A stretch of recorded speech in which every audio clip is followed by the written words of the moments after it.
Hello everyone, my name is Taha and in this video we will learn how to model a low poly monitor in Blender.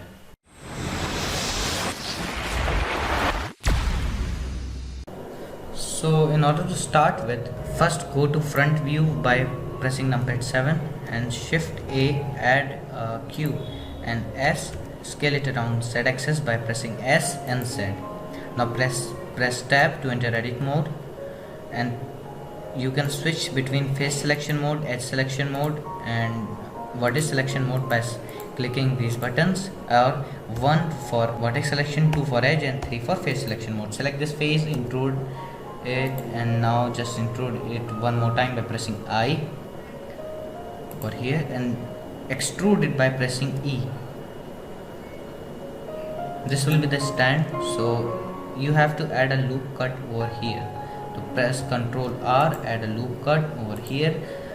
So when you add a loop cut, it will automatically get into vertex selection mode. So select face selection mode again, and select this face, extrude it, press S, press E to extrude and then S to scale it.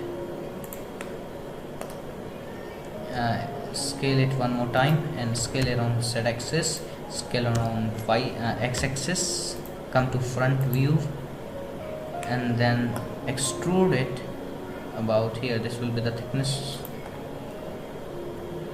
and now press to insert a face by pressing I, intrude it and then extrude it back about here.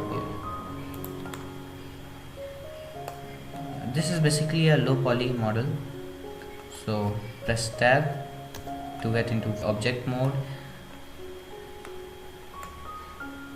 and here we go, and just add a bevel tool.